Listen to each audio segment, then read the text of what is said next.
आप सबका अमरीन पाठशाला में स्वागत है। आपकी अपनी टीचर जो हिंदी टीचर है वो क्लास 22 जो स्टार्ट होने वाली है आधुनिक काल में छायावाद आज लेकर प्रस्तुत हुई है।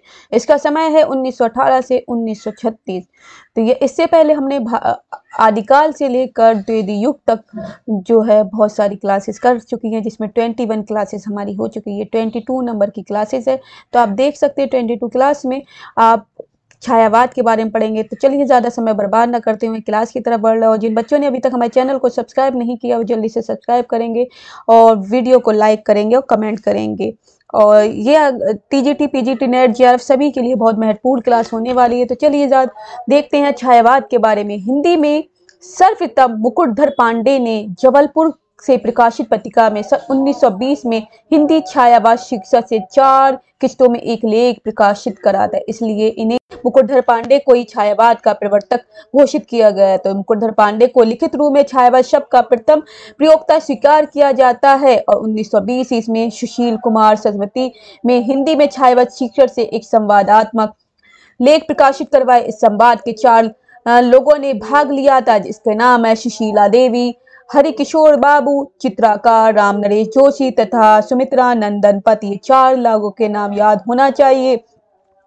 सुशील कुमार ने सरस्वती में करा था हिंदी छायावाद शीर्षक से एक संवादात्मक लेख करवाया था। तो कितने लोगों ने भाग लिया? 4 लोगों ने, सुशीला देवी, हरिकिशोर बाबू, चित्रकार राम नरेश जोशी और सुमित्रा नंदन पत। छायावाद की विभिन्न परिभाषाएं हैं जो इस तरह से आचार्य रामचंद्र शुक्ल लिखते हैं। इंपॉर्टेंट परिभाषाएं देख लीजिए। छायावाद शब्द का प्रयोग 2 अर्थों में समझना चाहिए। एक तो रहस्यवाद के अर्थ में, जहां तक समर्थ है, जहां इसका संबंध काव्य वस्तु से है, अर्थात जहां कभी उस अनंत और अज्ञात प्रियतम को आलंबन बनाकर अत्यंत चित्रमयी भाषा में प्रेम की अनेक प्रकार से व्यंजना करता है। छायावाद मतलब वही छायावाद कहलाता है। छायावाद शब्द का दूसरा प्रयोग काव्य शैली या पद्धति विशेष काव्य व्यापक के अर्थ में लेना चाहिए। और इसी तरह से नंद दुलारे वाजपेयी लिखते हैं, मानवत्व प्रति के सूक्ष्म किंतु व्यक्त सौंदर्य में आध्यात्मिक छाया का भाव मेरे विचार से छायावाद की सर्वमान्य व्याख्या हो सकती है। इंपॉर्टेंट पॉइंट आप याद रखिए। जयशंकर प्रसाद है, जब वेदना के आधार पर सहानुभूति मई अभिव्यक्ति होने लगी तब हिंदी में उसे छायावाद के नाम से अभिहित किया गया। ध्वन्यात्मक लाक्षणिकता, सौंदर्यमय प्रतीक, विधान तथा उपचार वक्रता के साथ सहानुभूति को विवृत्ति छायावाद की विशेषताएं हैं। ये जयशंकर प्रसाद ने लाइनी है। और महादेवी वर्मा क्या लिखती हैं वो देख लीजिए। छायावाद तत्व प्रकृति के बीच जीवन के गीत है, उसका मूल दर्शन सर्वात्मवाद है। और डॉक्टर नगेंद्र लिख रहे हैं यहाँ पर, छायावाद मूल स्थूल के प्रति सूक्ष्म का विद्रोह है। यह एक विशेष प्रकार के भाव पद्धति और जीवन के प्रति विशेष प्रकार का भावनात्मक दृष्टिकोण है। और डॉक्टर राम विलास शर्मा लिखते हैं, छायावाद स्थूल के प्रति सूक्ष्म का विद्रोह नहीं है, वरन वो थी नैतिकता, रूढ़िवाद और सामंती साम्राज्यवादी बंदरों के प्रति विद्रोह रहा है। किंतु यह विद्रोह मध्य वर्ग के तत्वाधान से हुआ है, इसलिए उसके साथ मध्यवर्गीय विसंगति, पराजय और पलायन की भावना भी जुड़ी हुई है। इसी तरह से डॉक्टर नामवर सिंह लिख रहे हैं, छायावाद उस राष्ट्रीय जागरण की अभिव्यक्ति है जो एक और पुरानी रूढ़ियों से मुक्ति चाहता है और दूसरी ओर विदेशी पराधीन से। डॉक्टर राम चतुर्वेदी लिख रहे हैं, छायावाद मूलतः शक्ति काव्य है, पुनर्जागरण चेतना का व्यापक और सूक्ष्म रूप है और अपनी अर्थ प्रक्रिया में मानव व्यक्तित्व को गहरे स्तरों पर समृद्ध करता है। छायावाद के प्रवर्तक और प्रस्तोता निम्नलिखित हैं। कौन कौन से हैं? आचार्य रामचंद्र शुक्ल, मैथिलीशरण गुप्त और मुकुटधर पांडे को इसका प्रवर्तक मानते हैं और आचार्य नंद दुलारे वाजपेयी सुमित्रानंद को प्रवर्तक मान रहे हैं और इलायची चंद जोशी व अन्य विद्वान जयशंकर प्रसाद को प्रवर्तक छायावाद का मानते हैं। और छायावादी कवि कौन कौन से हैं जान लेते हैं। छायावाद की कवि चतुष्टय में जयशंकर प्रसाद, सुमित्रा नंदन पत और सूर्यकांत त्रिपाठी निराला तथा महादेवी वर्मा आती हैं। चतुष्टय का मतलब 4, तो 4 कवि आएंगे, कवि चतुष्टय जिसे बोला जाता है। तो आपसे प्रश्न के रूप में पूछ सकते हैं कवि चतुष्टय में कौन कौन से कवि आते हैं? तो जयशंकर प्रसाद पहले नंबर पे, दूसरे नंबर पे सुमित्रा नंदन पंत, तीसरे नंबर पे सूर्य त्रिपाठी निराला तथा चौथे नंबर पर महादेवी वर्मा। चारों लोग आ रहे हैं। छायावाद के वृहत्रयी तथा ब्रह्मा विष्णु महेश निम्न है। तो ब्रह्मा विष्णु और महेश किसे बोला जाता है? ब्रह्मा जयशंकर प्रसाद को बोला जा रहा है, और विष्णु सुमित्रा नंदन पंत को बोला जा रहा है, महेश सूर्यकांत त्रिपाठी निराला को। तो पूछ सकते हैं कि छायावाद के वृहत्रयी जो 3 ब्रह्मा विष्णु महेश कौन कौन से, वृहत्रयी कौन कौन से? तो ब्रह्मा आपको जयशंकर प्रसाद है, विष्णु सुमित्रा नंदन पंत और महेश सूर्यकांत त्रिपाठी निराला है। छायावाद के लघुत्रयी में महादेवी वर्मा, रामकुमार वर्मा और भगवती चरण वर्मा आते हैं। लघुत्रयी में महादेवी वर्मा, लघु छोटा जो त्रयी है 3 लोगों में महादेवी वर्मा, रामकुमार वर्मा और भगवती चरण वर्मा है। इंपॉर्टेंट सारे पॉइंट्स है बच्चों, आपको पता होना चाहिए, सारे इंपॉर्टेंट पॉइंट है। जयशंकर प्रसाद का संक्षिप्त जीवन परिचय जान लेते हैं, क्या है? तो जयशंकर प्रसाद संक्षिप्त जीवन परिचय इस प्रकार है। जन्म, मृत्यु, माता पिता, गुरु और उपनाम कौन कौन सा था, जो बाल नाम थे? तो इनका 1889 से 1937 जीवन और मृत्यु का वर्ष रहा है। देवी प्रसाद मुन्ना देवी माता पिता है, देवी प्रसाद इनके पिता हैं, और मुन्नी देवी माता हैं, और मोहिनी लाल गुरु हैं, और झारखंडी या कलाधर इन्हें उपनाम से जानते थे, झारखंडी या कलाधर। जयशंकर प्रसाद के महत्वपूर्ण काव्य कृतियां कौन कौन सी है? इंपॉर्टेंट है बच्चों, ये पूछी जाती है, 100% पूछी जाती है, इंपॉर्टेंट, आपको याद होना चाहिए, मोस्ट इंपॉर्टेंट है, मोस्टली सारे एग्जामों में पूछी ही जाती हैं। तो जयशंकर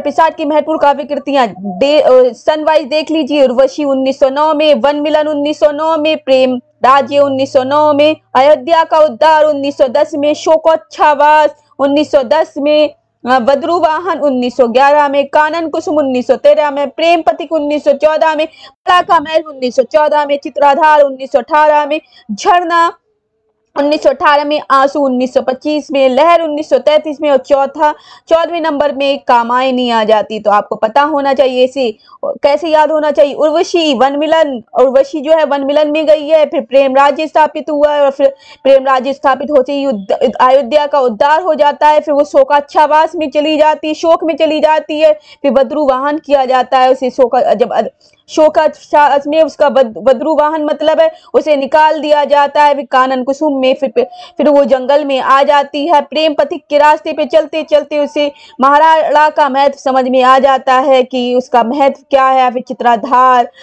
झरना, और चित्राधार की तरह उसके झरना आंसू जो हैं निकलते रहते हैं, और लहर की तरह कामायनी में और माता में, और ये वो है उसमें समा जाती पृथ्वी में कामायनी। तो लहर और कामायनी इस तरह से याद कर लीजिए। उर्वशी, प्रेम राज्य, अयोध्या का उद्धार, शोकाच्छ्वास, बद्रुवाहन, कानन कुसुम, प्रेम पथिक, महाराणा का महत्व, चित्राधार, झरना, आंसू, लहर, कामायनी, ये अच्छे से याद होना चाहिए। सारी चीजें पूछ लेते हैं, झरना, आंसू, लहर, कामायनी, ये एक साथ लगाने के लिए भी आ जाती हैं, तो आप लोगों को याद होना चाहिए। झरना के बाद आंसू है, फिर लहर है, फिर कामायनी है, और ऐसी उर्वशी के बाद वन मिलन है, प्रेम राज्य है, अयोध्या का उद्धार है, शोकाच्छ्वास है, बद्रुवाहन है, फिर कानन कुसुम है, प्रेम पथिक है, महाराणा का महत्व है, चित्राधार है।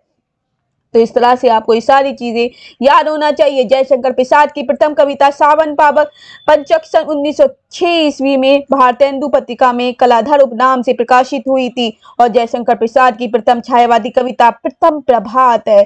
तो पूछ लेते, जो सन 1918 में प्रकाशित हुई थी, झरना में संकलित है, झरना जो है उसमें संकलित की गई है, प्रथम प्रभात कविता है।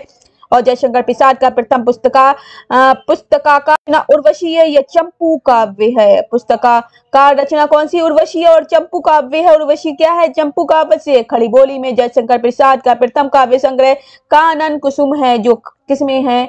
खड़ी बोली में है।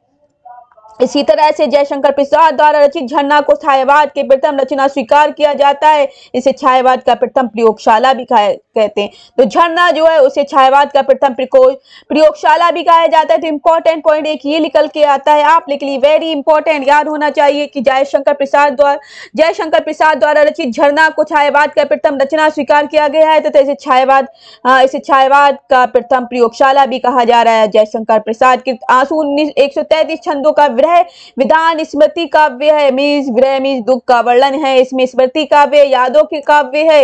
इसे हिंदी का मेघदूत कहा जाता है। तो आंसू को हिंदी का मेघदूत कहा जा रहा है। आंसू कवि इनकी जो आंसू कृत उसे हिंदी का मेघदूत बताया जाता है। जयशंकर प्रसाद की आंसू जो है कृत उसे हिंदी का मेघदूत कहा जा रहा है। तो इंपॉर्टेंट पॉइंट है बच्चों।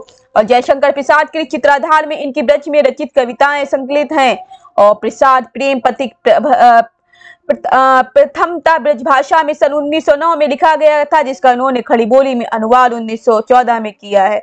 जयशंकर प्रसाद कृत कामायनी का महाकाव्य संचित विवरण इस तरह से है। इसमें 15 सर्ग है। कामायनी में शांत निर्वेद और रस मिलता है। इसमें दर्शन समस्तवाद आनंदवाद दर्शन है। मनु श्रद्धा इड़ा और कुमार मुख्य पात्र है। तो इसका पता पूछा जाता है आपको, ये आपके नेट जेआरएफ में मनु श्रद्धा इड़ा पात्रों के नाम पूछा जाते हैं। किसका प्रतीक है? मनु श्रद्धा और इड़ा। ये इंपॉर्टेंट आपका है। इसमें 15 सर्ग हैं। और आपका तांटक छंद है। वासना लंब तांटक छंद है। कामायनी के सर्ग कौन से हैं? इंपॉर्टेंट चिंता आशा श्रद्धा काम वासना लज्जा कर्म ईर्ष्या इड़ा स्वप्न संघर्ष निर्वेद दर्शन रहस्य आनंद। इंपॉर्टेंट ये लगाने के लिए हमेशा नेट जेआरएफ में आते हैं कि कौन कौन से इनके सर्ग हैं, उसे लाइन वाइज ही लगाइए। चिंता आशा श्रद्धा काम चिंता आशा श्रद्धा काम वासना लज्जा कर्म। चिंता करी फिर आशा हुई, चिंता ही आशा हुई, आशा के साथ श्रद्धा बढ़ी, श्रद्धा के साथ काम हुए, काम वासना हुई, श्रद्धा के साथ साथ फिर लज्जा आई, लज्जा के साथ कर्म किए गए, फिर ईर्ष्या होने लगी, फिर झगड़ा हुआ, फिर स्वप्न में आए, फिर संघर्ष हुआ, फिर निर्वेद हुआ, फिर दर्शन मिला, फिर रहस्य हुआ, फिर आनंद आ गया। सबसे एंड में आनंद आ जाता है। और मन मनु का प्रतीक है, हृदय श्रद्धा का प्रतीक है, बुद्धि इड़ा का प्रतीक है और नवीन मानव जो है प्रतीक कुमार का है। तो मन मनु का प्रतीक माना जाता है, हृदय श्रद्धा का प्रतीक मानी जाती है। आपको याद होना चाहिए। बुद्धि इड़ा का प्रतीक मानी जाती है और मानव कुमार का प्रतीक माना जाता है। तो कामायनी के ये पात्र हैं, इंपॉर्टेंट है बच्चों, ये आपको हमेशा पूछे जाते हैं। इसी तरह से अगले आ जाते हैं आप लोगों के लिए। आचार्य शांति प्रिय द्विवेदी ने कामायनी को छायावाद का उपनिषद कहा है। तो छायावाद का उपनिषद किसे माना जा रहा है? कामायनी को छायावाद का उपनिषद माना जा रहा है। कि छायावाद का उपनिषद किसे बोलते हैं? शांति प्रिय द्विवेदी ने बताया है कामायनी को। जयशंकर प्रसाद के प्रेम और सौंदर्य के कवि माना जाता है। जयशंकर प्रसाद को प्रेम और सौंदर्य का माना जा रहा है। महाप्राण सूर्यकांत त्रिपाठी निराला का वर्णन अब जान लेते। सूर्यकांत त्रिपाठी निराला, जूही की कली, सरोज स्मृति, इनकी कविताएं बहुत हैं, अच्छी कविताएं और हमने पढ़ाई भी हैं। आपको हमारी प्लेलिस्ट में जाके कविताएं मिलेंगी जो नेट जेआरएफ में लगी हुई है। तो बच्चे आप लोग वहां से देख ले सकते हैं। कहानियों की प्लेलिस्ट भी बन गई है पूरी, आप वहां से नेट जेआरएफ की देख सकते हैं। हिंदी साहित्य इतिहास में चली रही है प्लेलिस्ट, ऐसी अन्य कई सारी प्लेलिस्ट आपको मिलती रहेंगी। आपको यूनिट 10 की प्लेलिस्ट आपको मिल रही है जिसमें कथाएं वगैरह हैं, वो सारी प्लेलिस्ट आपको हमारे चैनल पर अवेलेबल है। तो इसी तरह से जन्म मृत्यु जन्म स्थान मृत्यु स्थान पिता पत्नी पुत्री सारी चीजें बताई जा रही है। 1899 से 1961 इनका जन्म और मृत्यु का समय है। जन्म स्थान महिषादत्त मेदिनीपुर है और मृत्यु स्थान इलाहाबाद है। पिता जो है राम सहाय त्रिपाठी है, पत्नी का नाम मनोहरा देवी है और पुत्री सरोज है। पत्नी का नाम सरोज है। क्या आ जाता है? सरोज। निराला की महत्वपूर्ण काव्य कृतियां हैं अनामिका, परिमल, गीतिका, तुलसीदास, कुकुरमुत्ता, अणिमा, बेला, नए पत्ते, अर्चना, आराधना, गीत गुंज और सांदेक कली। अब इसे हम सनवाइज देख लेते। अनामिका जो है 1923 में, परिमल 1933 में, गीतिका 1936 में, तुलसीदास 1938 में, कुकुरमुत्ता 1942 में, अणिमा 1943 में, बेला 1946 में, नए पत्ते 1946 में, अर्चना 1950 में, आराधना 1953 में, गीत गुंज 1954 में और सांदेकली 1969 ईस्वी में है। तो ये सारी आपको कविताएं देखने को मिलती हैं इनकी। और इसी तरह से निराला की काव्य संसार की प्रथम अंतिम तथा निम्नांकित है। प्रथम संग्रह अनामिका को माना जा रहा है। किसे माना जा रहा है? निराला का प्रथम संग्रह अनामिका को माना जा रहा है। 1 मिनट। और सांदेकली अंतिम संग्रह है और जूही की कली प्रथम कविता है, जूही की कली प्रथम कविता है। और पत्रों कठिन जीवन का विष बुझा हुआ है अंतिम कविता। प्रथम कविता जूही की कली है और प्रथम संग्रह अनामिका है और अंतिम संग्रह संध्या कली है और अंतिम कविता पत्रों कठिन जीवन का विष बुझा हुआ है। निराला, किरत, अनामिका और परिमल में संकलित महत्वपूर्ण कविताएं कौन कौन सी है, जान लेते हैं। तो अनामिका में कौन कौन सी है? द्वितीय संस्करण में सरोज स्मृति है, सम्राट एडवर्ड के प्रति, फिर प्रेयसी है, राम की शक्ति पूजा है, रेखा है, तोड़ती पत्थर है और इसी तरह से सच है। ये 1935 है। दूसरे संस्करण में आई हैं अधिवास, जूही की गली, बादल रात, विधवा और परिमल भी है इसमें, भिक्षुक है, संध्या सुंदरी है, पंचवटी प्रसंग, ये सारे जुड़ गए हैं। इसी तरह से पंडित सूर्यकांत त्रिपाठी निराला को हिंदी मुक्तक का प्रवर्तक माना जाता है। हिंदी मुक्तक का प्रवर्तक सूर्यकांत त्रिपाठी निराला को माना जा रहा है। और इसी तरह से कुछ आलोचक मुक्तक रचना या केंचुआ छंद भी कहते हैं। कुछ आलोचक मुक्तक छंद को क्या कह रहे हैं? रबर या केंचुआ छंद भी कहा जाता है। निराला ने कविता को हिंदी का जातीय छंद कहा है। निराला ने कविता को हिंदी का क्या बोला है? जातीय छंद बोला है। निराला परिमल की भूमिका में लिखा है, मनुष्य की मुक्ति की तरह कविता की भी मुक्ति होती है, कि मनुष्य की जैसी मुक्ति होती है उसी तरह से कविता की भी मुक्ति होती है। निराला के सरोज स्मृति को हिंदी का सबसे प्रथम शोक गीत माना जाता है। इंपॉर्टेंट पॉइंट एक निकल के आ रहा है आपके लिए। निराला के राम की शक्ति पूजा महाकाव्य का उपजीव्य बांग्ला ग्रंथ कृतवास रामायण है। रामायण का ही, कृतवास रामायण का ही आपको ये भाग मिलता है। निराला कृत तुलसीदास 101 छंदों में रचित एक खंड काव्य है। निराला कृत तुलसीदास 100 छंदों में रचित एक खंड काव्य माना गया है। और निराला ओज, औदात्य और विद्रोह के कवि हैं। किसके हैं? ओज के, औदात्य के और विद्रोह के कवि हैं। निराला अंकुट एवं वयस्क, श्रृंगार, दृष्टि तथा तृप्ति के कवि हैं। आचार्य शुक्ल के अनुसार बहुवस्त स्पर्शनीय प्रतिभा के निराला जी में है। प्रकृति के सुकुमार कवि सुधानंदन पंत का संक्षिप्त वर्णन किस प्रकार है वो जान लेते हैं। सन 1900 से लेकर 1977 इनका जन्म है। अब हम पढ़ रहे हैं किसमें? सुमित्रा नंदन पंत के बारे में पढ़ रहे हैं। इनका जन्म स्थान कौशानी अल्मोड़ा में है, मृत्यु स्थान इलाहाबाद में है। वात्सल्य नाम गुसाई दत्त है और प्रथम कविता गिजरे का घाटी घंटा है। सुमित्रा नंदन पंत के काव्य में विद्वानों ने 4 चरणों में बांटा जो निम्न है। छायावादी, उच्छ्वास 1929, ग्रंथि, फिर ग्रंथि जो है 1920 में, वीणा 1927 में, पल्लव 1928 में, गुंजन 1932 में। छायावादी है। सुमित्रा नंदन पंत के काव्य को विद्वानों 4 भागों बांटे। छायावादी काव्य है, प्रगतिवादी है, अंतश्चेतनावादी है और नवमानवतावादी है। ये 4 भागों में मिलता है। तो छायावादी की कविताएं हैं उच्छ्वास, ग्रंथि, वीणा, पल्लव, गुंजन। और प्रगतिवादी है युगांत, युगवाड़ी, ग्राम्य, क्यों युग की अंत हो रहा है, युगवाड़ी है और ग्राम्य है। प्रगतिवादी कविता है। और नवमानवतावादी उत्तरा 1949 में है। कला और बूढ़ा चांद, अंतिमा, लोकायतन और चिदंबरा ये नव मानवतावादी हैं। तो ये आपको पता चल गया, छायावादी, प्रगतिवादी, नव मानवतावादी, ये इनके काव्यों ने 4 भागों में बांट दिया। छायावादी, प्रगतिवादी, अंशचेतनावादी, अंतश्चेतनावादी है।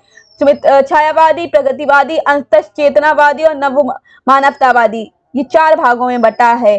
सुमित्रा नंदन की प्रथम छायावादी रचना उच्छ्वास है। प्रथम छायावादी कौन सी है? उच्छ्वास है। तो अंतिम छायावादी रचना गुंजन है। तो याद रखिए कि प्रथम और अंतिम पूछी जाती है। प्रथम उच्छ्वास और अंतिम गुंजन है। सुमित्रा नंदन लोकायतन नामक का महाकाव्य महात्मा गांधी के जीवन पर लिखा है। लोकायतन नामक का जो महाकाव्य है महात्मा गांधी जीवन के बारे में लिख रहे हैं। सुमित्रा नंदन की महत्वपूर्ण कविताओं का संकलन चिदंबरा शीर्षक से प्रकाशित। इन्हें भारतीय ज्ञानपीठ पुरस्कार भी प्राप्त होता है। इन्हें भारतीय ज्ञानपीठ पुरस्कार मिलता है। और चिदंबरा नामक जो शीर्षक है उसमें कविताओं का संग्रह है। हिंदी के बारे में जान लेते हैं अब कि सुमित्रा नंदन कृत पल्लव की भूमिका में छायावाद घोषणा पत्र मैनिफेस्टो कहा जाता है। छायावाद की घोषणा पत्र है उसे क्या बोला जा रहा है? मैनिफेस्टो। और पंत जी की संवेदनशील इंद्रिय बोध का कवि कहा जाता है। पंत को कौन सा संवेदनशील और इंद्रिय बोध का कवि कहा जा रहा है? सुमित्रानंद पंत मूल रूप से अरविंद दर्शन से प्रभावित थे। कौन से दर्शन से प्रभावित है? अरविंद दर्शन। अब हम पढ़ लेते हैं महादेवी वर्मा के बारे में, पढ़ लेते हैं। जन्म, मृत्यु, जन्म स्थान, मृत्यु स्थान, पिता और उपाधि 1907 से 1989। इनका क्या है? जन्म और मृत्यु का जन्म स्थान फर्रुखाबाद जो यूपी में है, महादेवी वर्मा फर्रुखाबाद की है। मृत्यु स्थान यूपी में इलाहाबाद में मृत्यु हो जाती है इनकी, और पिता का नाम गोविंद प्रसाद है। आधुनिक युग की मीरा, क्वेश्चन पूछते आधुनिक युग की मीरा किसे बोला जाता है? महादेवी वर्मा को बोला जाता है। महादेवी वर्मा को हिंदी विशाल मंदिर की वीणा पानी कहा जाता है। हिंदी के विशाल मंदिर की वीणा पानी कहा जा रहा है महादेवी वर्मा की मुख्य काव्य कृतियां निम्न है: निहार, रश्मि, नीरजा, संध्या गीत, यामा, दीपशिखा, सप्तपर्णा। तो इसको पता होना चाहिए। निहार 1930 में है, रश्मि 1932 में, नीरजा 1935 में, संध्या गीत 1936 में, यामा 1940 में, दीपशिखा 1942 में और सप्तवर्ण 1960 में। तो निहार देखो 1930 के बाद 2 वर्ष बाद 1932, फिर 3 वर्ष बाद पहले 2 का वर्ण आया है, देखो 32, फिर 35 के बाद फिर 1 आ गया 36, फिर उन्होंने 4 साल बाद लिखा है 1906 यामा, और फिर दीपशिखा 2 साल बाद आ गया, फिर सप्तवर्णा 1960 में 4 साल बाद में। 2 बार 4 साल में मिलते, एक बार में 1 साल के बाद आया, 2 साल के बाद आए। इस तरह से आप देख सकते हैं। महादेवी वर्मा कृत यामा में उनके निहार, रश्मि, नीरजा और संध्या गीत के महत्वपूर्ण गीतों का संकलन किया गया है। यामा पर महादेवी वर्मा का भारतीय ज्ञानपीठ पुरस्कार मिलता है। तो महादेवी वर्मा को यामा के लिए कौन सा मिलता है? ज्ञानपीठ पुरस्कार मिल रहा है। महादेवी वर्मा कृत सप्तवर्णा में ऋग्वेद के मंत्रों का हिंदी काव्य अनुवाद संकलित है। अयोध्या सिंह उपाध्याय हरिओद ने महादेवी के प्रथम काव्य संकलन निहार की भूमिका सन 1930 में लिखी। महादेवी वर्मा की ब्रजभाषा और आरंभिक खड़ी बोली में कविताओं का संकलन सन 1984 में प्रथम आयाम शीर्षक से प्रकाशित हुआ। महादेवी वर्मा को बौद्ध दर्शन से प्रभावित रहस्यवादी कवयित्री के रूप में स्वीकार किया जाता है। इनके सर्वाधिक प्रिय प्रतीक दीपक और हैं। छायावाद के अन्य कवि निम्नलिखित है। कौन कौन से हैं जो छायावाद के कवि के रूप में आते हैं? उदय शंकर भट्ट हैं, मोहनलाल महंती वियोगी हैं, लक्ष्मी नारायण मिश्र है, डॉक्टर राम कुमार वर्मा है, जनार्दन प्रसाद झा द्विज हैं, गोपाल सिंह नेपाली है, केदारनाथ मिश्र है, आरसी प्रसाद सिंह है। इनका जन्म और मृत्यु समय देख लेते हैं। उदय शंकर भट्ट का 1898 से 1966 के बीच की रचनाएं हैं: राका, मानसी, विसर्जन, युगदीप, अमृत और विष, यथार्थ और कल्पना। ये उदय शंकर भट्ट की रचनाएं हैं। मोहनलाल महंती वियोगी की 1899 से 1990 के बीच में है और इनका है निर्माल्य 1926 में और एक तारा कल्पना 1935 में। लक्ष्मी नारायण मिश्र 1903 में अंतर जगत है। डॉक्टर राम कुमार वर्मा 1905 से 1990 के बीच में है। रूप राशि 1931 में, निशीथ, चित्ररेखा 1930 में, आकाश गंगा है। ज्ञानानंद प्रसाद झा ने अनुभूति अंतर्निधि लिखी है, अंतर्ध्वनि लिखी है। गोपाल सिंह नेपाली ने 1913 से 1963 के बीच में पंची रागनी उमंग 1934 में लिखी है। केदारनाथ मिश्र 1907 से 1984 के बीच में चिर स्पर्श सेतुबंध लिखा है। आरसी प्रसाद सिंह ने 1911 में, कलापी 1938 ईस्वी में संचयित है। इसी तरह से 1942 में कलापी 1942 में, जीवन और यौवन 1944, नई दिशा 1944, पांजान ने 1945, प्रेम गीत 1954 में है। राष्ट्रीय संस्कृति धारा के कवि और काल क्रमानुसार जिन्हें राष्ट्रीय संस्कृति, इसमें हमारे छायावाद में राष्ट्रीय संस्कृति धारा के कवि के रूप में कौन कौन से आते हैं वो देख लेते हैं। पहले है माखन लाल चतुर्वेदी। इनका जन्म है 1889 से 1968 तक। इनकी रचनाएं हैं: कृतनी 1943 ईस्वी, हिमतरंगिनी 1949, माता 1951, समर्पण 1956 और सियाराम शरण गुप्त जो है 1895 से 1963, मौर्य विजय 1914, अनाथ 1917, दुर्वा दल 1924, विषाद 1925, आद्रा और आत्मोत्सर्ग 1931, पाथे 1933, मृग मई 1936 और बापू 1937, उन्मुक्त 1940, दैनिकी 1942 और नकुल 1946 में है। बाल कृष्ण शर्मा नवीन 1897 से 1960 के बीच में आते हैं। कुसुम 1939, रश्मि रेखा अपलक क्वासी हम विषवाई जन्म के विनोबा स्तभ उर्मिलन। सुभद्रा कुमारी चौहान 1905 से 1948 में है। चित्रधारा मुकुट है 1931 ईस्वी में। जगन्नाथ प्रसाद मिलिंद 1900 से 1986 में। जीवन संगीत 1940। नवयुवक के गा महेश चंद्र प्रसाद कांग्रेस शतक है। माखनलाल चतुर्वेदी को एक भारतीय आत्मा के नाम से भी जाना जाता है, तो आपको पता होना चाहिए माखनलाल चतुर्वेदी को किस नाम से जाना है, एक भारतीय आत्मा। माखनलाल चतुर्वेदी की प्रसिद्ध कविता कैदी और कोकिला पुष्प की अभिलाषा है। ये दो कविताएं इनकी फेमस हैं। शिव नारायण गुप्त राजकवि मैथिलीशरण गुप्त के अनुज हैं, छोटे भाई हैं। सिया राम शरण गुप्त मैथिली शरण गुप्त के छोटे भाई के रूप में जाने जाते हैं। बालकृष्ण शर्मा नवीन उपनाम से कविता लिखते थे। कौन से नाम से? नवीन उपनाम से। इनका प्रथम काव्य संग्रह कुमकुम है। सुभद्रा कुमारी चौहान का जन्म प्रयोग जिले निहालपुर गांव में हुआ था। सुमित्रा कुमारी चौहान की प्रसिद्ध कविताएं हैं झांसी की रानी, झंडे की इज्जत में, स्वदेश के प्रति, वाला बाग। ये सारी सुभद्रा कुमारी चौहान के बारे में है। और इनकी कहानी का नाम आपको पता है राही, और मैंने कहानी आपको पढ़ाई है नेट जीआरएफ में आपकी आएगी और आपको प्लेलिस्ट में मिल जाएगी ये कहानी वाली। प्रेम और मस्ती का काव्य जो है ये भी बोला जाता है, छायावादी काव्य को प्रेम और मस्ती का काव्य बोला जा रहा है। व्यक्तित्ववादी कवि कौन कौन से? प्रेम और मस्ती काव्यों का वर्णन इस तरह से है। भगवती चरण शर्मा 1903 से 1981 में। मधुकर इनकी प्रेम संगीत मानव और एक दिन इनकी कविता रचनाएं है। हृदय नारायण हृदयेश 1905 में इनका जन्म है। स्फुट गीत हैं। हरिवंश राय बच्चन मस्ती के काव्य के रूप में, प्रेम और मस्ती के काव्य के रूप में आते। छायावाद के प्रेम और मस्ती काव्य के रूप में हरिवंश राय बच्चन आ रहा है। 1907 से लेकर 2003 तक इनका काल रहा है। मधुशाला, मधुबाला, मधुकलश, नशाधिबद्धरण, एकांत संगीत, अकुल अंतर, सतरंगणी, बंगाल का अकाल, इलाहाबाद, बंगाल का अकाल, उसके बाद हाला हल, खादी के फूल, मिलन यामिनी, ये सारे हरिवंश राय बच्चन की फेमस कविताएं हैं। और हरिकृष्ण प्रेमी 1908 में है। अग्निगान, वंदना की बोल, आंखों में अनंत के पथ पर, यह नरेश शर्मा 1913 से 1991 में है। प्रभात फेरी 1938 में। प्रवासी के गीत 1938 में। पलाशवन 1939 में। मिट्टी और फूल 1942 में। कामनी 1942 में। हंसमाला 1946 में। रक्तचंद 1949 में। अग्निशयन 1951 में। ये नरेश शर्मा की काव्य कृतियां हैं।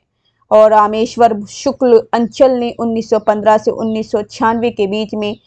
मधुलिका 1938 ईस्वी में। अपराजिता 1939 में। और किरण बेला 1941 में। करील 1942 में। लाल चुनर 1944 में। वर्षांत के बादल, ये सारी कविताएं लिखी हैं। जानकी वल्लभ शास्त्री जो है 1916 है इनका जन्म स्थान। और रूप अरूप 1940, तरंग 1944, शिप्रा 1945, मेघगीत 1950 और अवंतिका 1953। विद्यान कोकिला, अंकुरिता, माँ सुहारिन, पुनर्मिलन आरती है। और सुमित्रा कुमारी सिन्हा में विहाग, आशा, पर पत्नी, बैलों के देवता, ये सारी कविताएं आ जाती हैं। हरिवंश राय बच्चन को हिंदी साहित्य के हालाबाद का प्रतक माना जाता है। किसका? हालाबाद का। इन पर उमर खय्याम का भी प्रभाव पड़ा है। और बच्चन सिंह को हिंदी का बायरन भी कहा जाता है। तो हिंदी का बायरन किसे कहा जा रहा है? बच्चन सिंह को बोला जा रहा है। हरिवंश राय बच्चन जो अमिताभ बच्चन जो एक्टर है बॉलीवुड में, उनके फादर हैं। रामेश्वर शुक्ल अंचल को मार्शलवाद का प्रवर्तक माना जाता है। छायावाद के हास्य व्यंग्यकार कवि कौन कौन से हैं वो जान लेते हैं। ईश्वरी प्रसाद शर्मा का चना चबेना है 1924 की। और हरिशंकर शर्मा का पिंजरापोल चिड़ियाघर है। कांतानाथ पांडे चोंच ने चोंच चालीसा, पानी पांडे और महाकवि सांड लिखा है। शिवरत्न शुक्ल बलई ने परिहास प्रमोद लिखा है। चतुर्भुज चतुरेश ने हंसा का फव्वारा और ज्वालाराम नागर विलक्षण ने छाया पथ लिखा है। हरिवंश हरिशंकर शर्मा कृत पिंजरा पोत और चिड़िया घर गद्य रचना, इसके कुछ व्यंग्यात्मक कविताएं संकलित हैं। और छायावाद ब्रजभाषा काव्य का कालक्रम अनुसार इस तरह से है। रामनाथ ज्योतिषी रामचंद्र उदय काव्य इन्होंने लिखा है 1874, इनका जन्म समय है। रामचंद्र शुक्ल का 1884 से 1941 है। बुद्धचरित 1922 में लिख रहे हैं। राय कृष्णदास 1829 में जन्म समय है। ब्रजरज 1936 में लिखा है। दुलारे लाल भार्गव 1895 जन्म समय है। दुलारे देहावली है। योग हरि 1896 से 1988 है। वीर सतसई इनका 1927 और चरखा स्रोत है। किशोरीदास वाजपेयी 1898 से 1981 माने जाते तिरंगणी है। अनूप शर्मा 1900 माना जाता। फेरी मिताबो फेरी मिलीबो और चंपू काव्य इनका है। और रामेश वर करुड़ 1901 में है। करुड़ सतसई लिखते हैं। महत्वपूर्ण इंपॉर्टेंट लाइन आपके लिए आ जाती है ये वाली। रामचंद्र शुक्ल ने एडविन अर्नॉल्ड्स के काव्य लाइट ऑफ एशिया को बुद्धचरित शीर्षक से ब्रजभाषा में अनुवाद किया है। तो रामचंद्र शुक्ल ने किसमें? एडविन अर्नॉल्ड के काव्य light of Asia means Buddhacharita शीर्षक से इन्होंने लिख दिया है। रामचंद्र शुक्ल ने बुद्धचरित किसका अनुवाद किया है? लाइट ऑफ एशिया का। किसकी रचना थी light of Asia? Edwin Arnold का काव्य है ये। अब छायावाद की कुछ प्रमुख क्या आती पंक्तियां आती, लेकिन हम नहीं देख रहे। जिन बच्चों को आपको स्क्रीनशॉट लेना है तो देख सकते हैं, का नंबर पे है। और इसी तरह से छायावाद के बाद में लहर से है, कामायनी से है, ये सारी काव्य कृतियां आ जाती हैं। इसी तरह से सूर्यकांत त्रिपाठी निराला की राम की शक्ति पूजा से है, तुलसीदास से है, और सरोज स्मृति से है, बादल राग से है, रामविलास शर्मा की।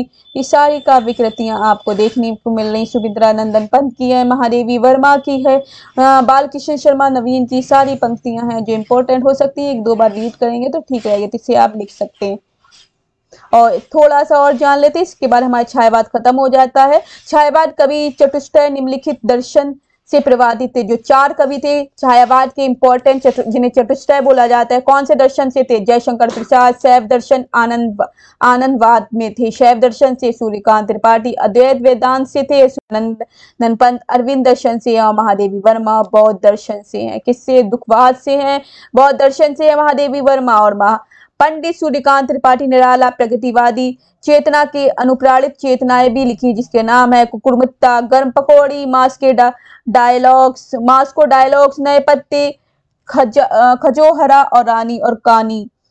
सूर्यकांत त्रिपाठी निराला को छायावाद का शलाका पुरुष भी कहा जाता है। इंपॉर्टेंट पोइट शलाका पुरुष किसे कहा जा रहा है? सूर्यकांत त्रिपाठी निराला को। प्रतिशत राष्ट्रगीत झंडा ऊंचा रहे हमारा के रचना श्यामल पार्षद ने सन 1924 को ही यह गीत सर्वप्रथम 1925 ईस्वी में कानपुर में कांग्रेस के ध्वजोत्तोलन के समय गाया था। तो यह आपको पर झंडा ऊंचा रहे हमारा, विजयी विश्व तिरंगा प्यारा, ये जो गीत है किसने लिखा है आपको पता होना चाहिए। श्यामलाल पार्षद ने लिखा हुआ है। तो यहीं पर ही आपका छायावाद काल समाप्त होता है। इसी तरह से हम छायावाद उत्तर काल जो उसके बाद प्रगतिवाद स्टार्ट होगा वो अगली क्लास में लेके प्रस्तुत होंगे। तब तक के लिए बाय बाय। और जिन बच्चों ने अभी तक हमारे चैनल को सब्सक्राइब नहीं किया तो जल्दी से प्यारे बच्चों कर दीजिए, सारी नोटिफिकेशन है वीडियो की जब भी अपलोड हो फौरन तुरंत आपको फौरन मिल जाए और पता चल जाए कि वीडियो आ गई है। तो bye bye, take care, have a nice day. जहाँ रहें खुश रहें, आबाद रहें। जय हिंद, जय भारत।